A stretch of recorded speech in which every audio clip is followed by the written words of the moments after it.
Well, today we're going to focus on the familiar story of Jesus being tempted by the devil in the desert. In the church calendar year, we have Christmas and then Epiphany, and then usually it jumps right to the baptism of Jesus by John the Baptist. And this year, the lectionary actually skipped over the wilderness temptations, which is the next text in Matthew, Mark, and Luke. And I just did not want to skip it, and as you'll see why. But anyway, here's the account from Mark, who doesn't actually give us the specific temptations. All Mark says is this in chapter 1, verses 12 and 13. The Spirit immediately drove Jesus out into the wilderness. This is right after the baptism. Let me start again. So Jesus was baptized. He heard those words that we shared a couple of weeks ago. This is my beloved Son with whom I am well pleased. Then the Spirit immediately drove him into the wilderness. He was in the wilderness 40 days, tempted by Satan, and he was with the wild beasts, and the angels waited on him. In Matthew 4:1, it simply puts it this way: Jesus was led by the Spirit into the wilderness to be tempted by the devil.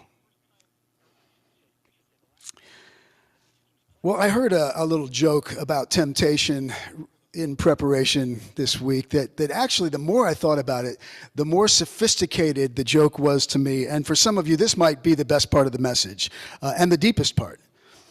So there was a pastor, and she and her wife were discussing their finances. And the pastor said, "Honey, I know how much you love clothes, and you know how much I love the way you dress, but we're spending way too much money this way, and we've got to cut back." The next day, the spouse said, "Well, I'm going to go shopping today with my friend. Don't worry. I listened to you yesterday. I heard you." And the pastor said, "Okay, but, be careful, please. I know you're going to be tempted to buy something." And her wife said, "Don't worry. I'll resist temptation. In fact, I promise you, if I get tempted to buy something, I'm going to say, just as Jesus did to Peter, 'Satan, get behind me.'" So she went to the store, and sure enough, she saw this dress that she absolutely loved. And she thought, "Okay, I'm not going to buy it, but I have to at least try this thing on." She gets that dress on, and oh, she loved this dress. And she was like, "Oh, I got to have this." And she said, "Okay, no. I promised." So she said, "Satan, get behind me." And then all of a sudden, she heard a voice inside that said, "Wow, this dress looks good on you from behind." That's a very sophisticated joke.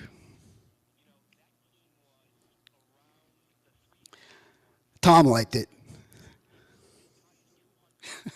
We've been looking at Jesus more and more together recently as one who shows us what it means to live a human life in union with God, in alignment with the divine. How to be a human who's fully welcoming and cooperating with the Spirit of God. A couple of weeks ago, as I said, we dealt with Jesus' baptism by John, and I mentioned that it was foundational for all of us to start off and then return again and again and again to the fact that we are God's beloved children, that God wants us to experience our own belovedness and to know that's who we are, that God adores us, you, unconditionally. I mentioned also that often when we begin to awaken spiritually or have some kind of significant encounter with God, a spiritual growth spurt of sorts, that's powerful and personal, and there are countless different ways for this to happen. Some feel dramatic and decisive and specific. Some are just a slow process of gradual growth and deepening and ripening over time. And as I mentioned in my prayer today, sometimes we go through times where nothing feels like it's happening, and the whole God thing feels dry and distant and even boring. And we all have those times. But when you have one of those times where some kind of awakening happens, or there's some sort of breakthrough of God's Spirit in a fresh way, and you're able and willing and even longing to hear God speak and to go deeper with it, when God's communicating in that way, then very often it will lead to all of a sudden going into a time of doubt and questions. It's almost like the universe is saying, oh, you got a new spiritual insight? Well, let's take this sucker out for a test drive. See if it's real. I mean, maybe you're just playing games with yourself and making all this God stuff up, huh? The Gospels tell us that once Jesus heard this clear voice from God at his baptism, that he was driven by the Spirit into the wilderness to be tempted by the devil. It says he was driven by the Spirit to be tempted by the devil. It wasn't an invasion or an accident. It was an appointment. Mark's account of this doesn't get into the specific temptations the way Matthew and Luke do. Mark just says he was tempted. The Greek word could be translated that he went through a time of trial. The same word is translated at another point as a fiery ordeal, a fiery ordeal. The word devil, Satana, Satan, means the accuser. Richard Rohr often refers to Satan as the spirit of accusation. So Jesus was led by the Spirit into the wilderness to go through an ordeal with the accuser and to spend time with the wild beasts. I think the best analogy some of us might be familiar with is that this was along the lines of a vision quest, maybe in the context of an initiation ritual or some rite of passage. Now, as with all these great biblical stories, there are lots and lots of ways to hear what's being said and to work with the meaning of these texts. That's what I love about the Bible. There are literal meanings sometimes. There are historically specific messages and meanings dealing with the social and political realities of the time in which they were written. There's symbolic, archetypal, metaphorical, allegorical, psychological meanings. All of that stuff is happening in there, and we get to spend our lives listening, working with it.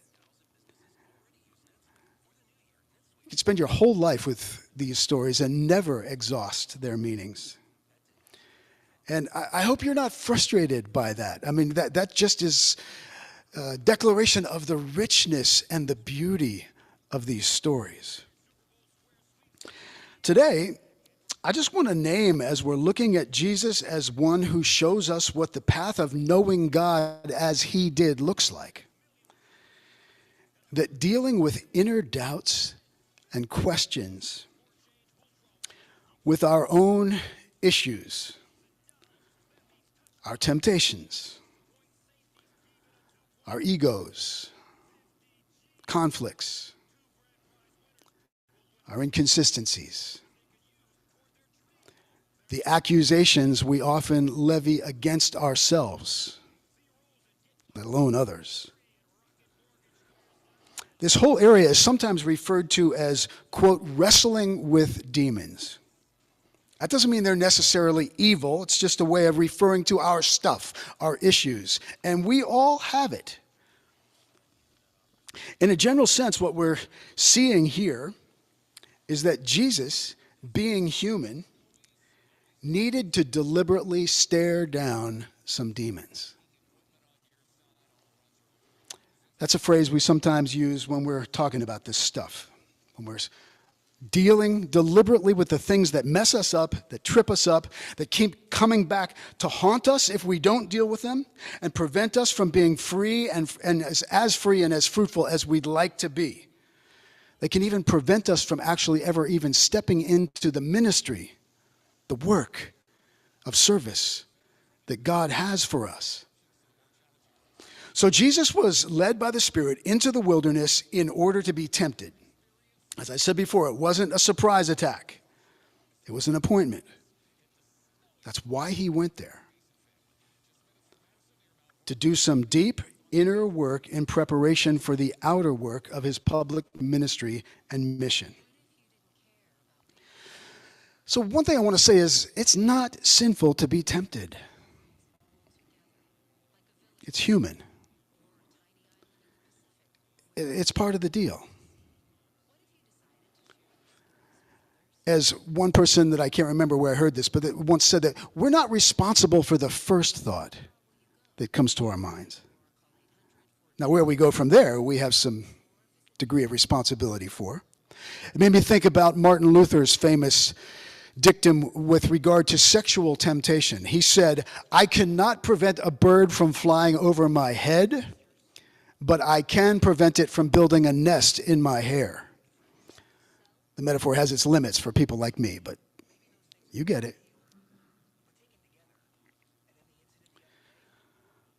So if we're looking at the pattern Jesus is showing us, it's that we must all from time to time do some deep soul searching in order to get clear on what God is saying to us, and in order to be free to be our own truest selves and to accept our ministries. Now, I'm going to be preaching on the ministry thing more in the weeks to come.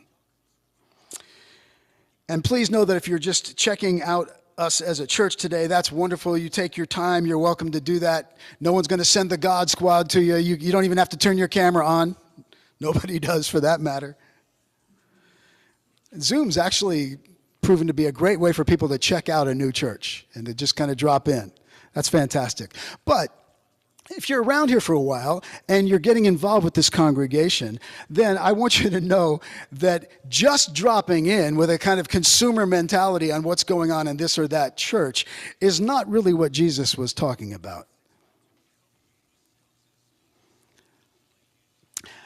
I have often drawn from a Buddhist teacher named Tara Brach, who I like very much. If you Google her, you'll find her. Lots of teachings on YouTube. She tells great stories. In fact, some of my best stories are from her, and I'm going to share one now. But she said, when it comes to this demon stuff, it takes a lot of courage to be willing to honestly look at our own stuff and our own doubts and our own questions and temptations. It takes courage. She told a little story about a sea captain who was a famous sea captain and a courageous leader, and it was back in the days when people warred in ships, pirates, whatever. And this sea captain, there was an enemy ship who came about and threatened them, and they realized they were going to have to fight. And so the sea captain said to his mate, "Go get my red shirt." And he put on this red shirt, and then they had this battle, and they prevailed. And afterwards, the mate said, "Why did you ask for the red shirt?" And he said, "Well, I knew there was a good chance in this battle that I would be wounded. And I didn't want people to see me bleeding and to lose heart and get afraid." Just at that moment, another mate came along and said, "There are 20 more ships coming," at which point the captain said to the mate, "Please go get my yellow pants."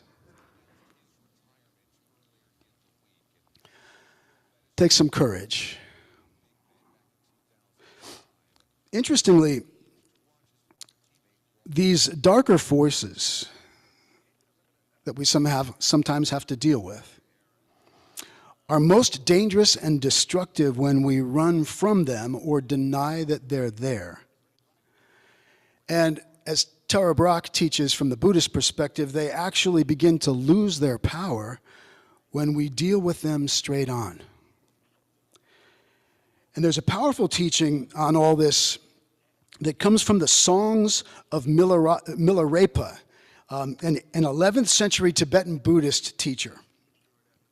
And early in his life, Milarepa's family suffered greatly, And his mother urged him to study sorcery and to then take revenge on those who had mistreated the family. And so he did. He became a great sorcerer, and thousands, evidently, according to the epic or the myth or whatever, thousands died because of his skillful sorcery. But later on in his life, it all caught up to him. And he didn't feel good about all of this alleged victory.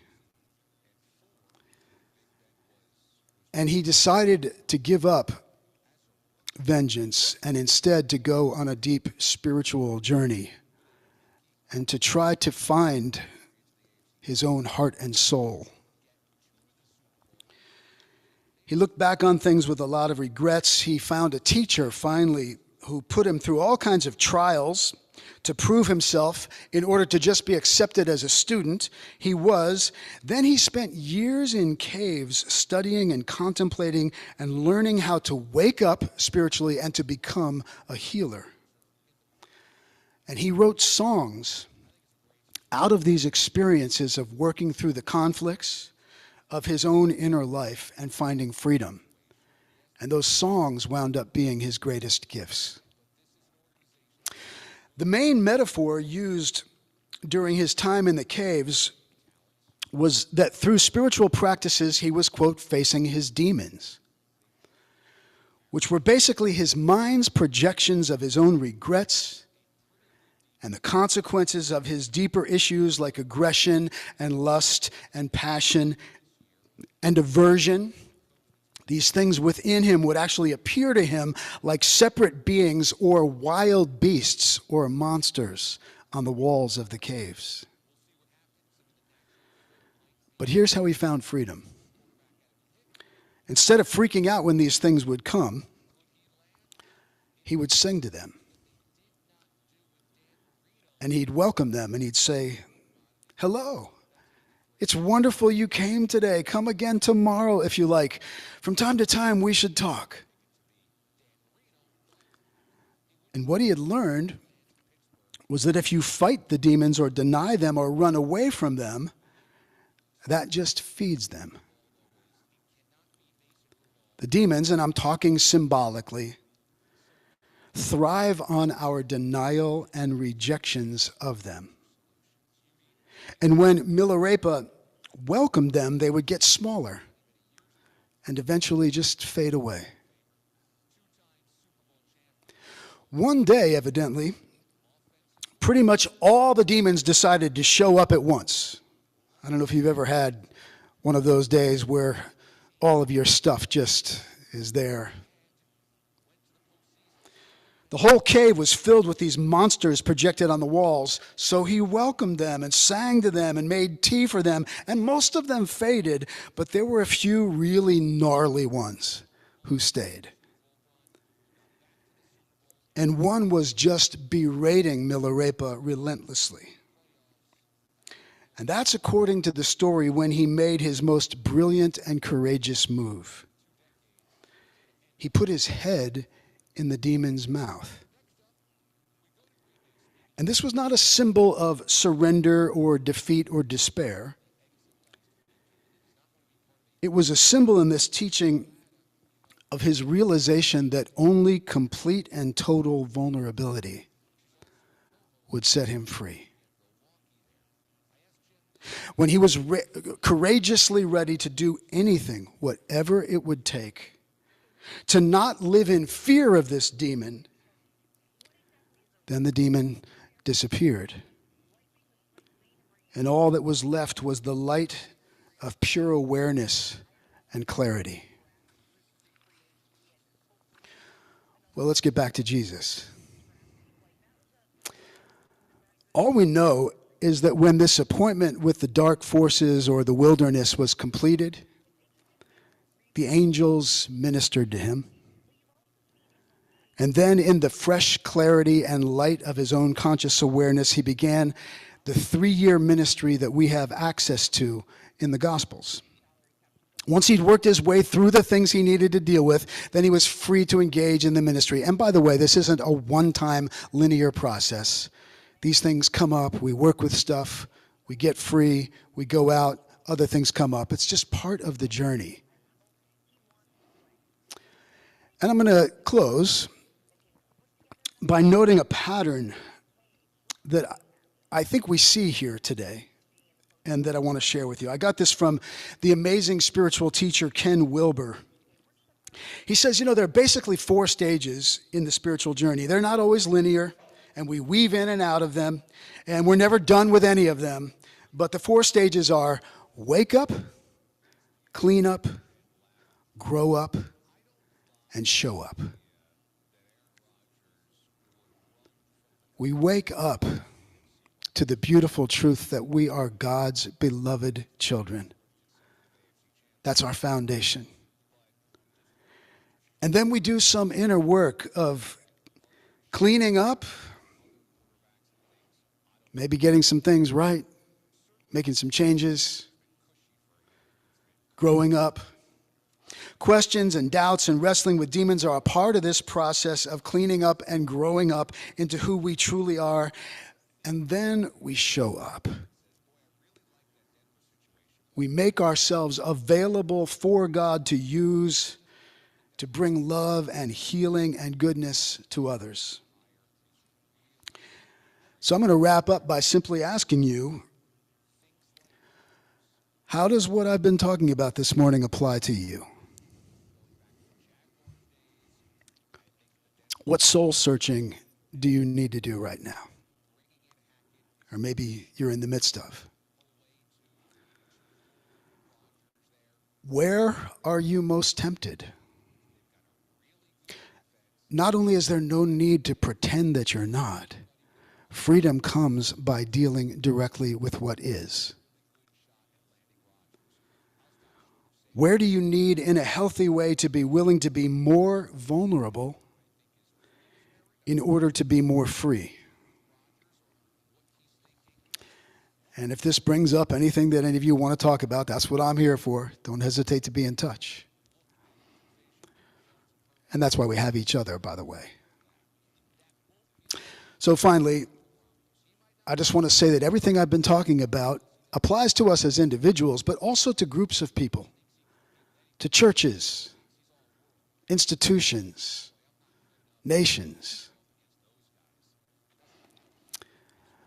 Our racial justice ministries discussion starting this Tuesday. Why have we not been able or willing as a nation to really deal with the demons of racism in our society, in our families, ourselves, in churches? Primarily, I think, because we've denied them or tried to pretend that they've already been dealt with. Or more likely, we've been afraid to be that vulnerable. And I hope and pray that a bunch of us will show up for these next 7 Tuesdays and enter into some soul searching together regarding the demon of racism, and that we will enjoy the beautiful gift of creating safe and sacred space together in which we can risk even welcoming the scary stuff.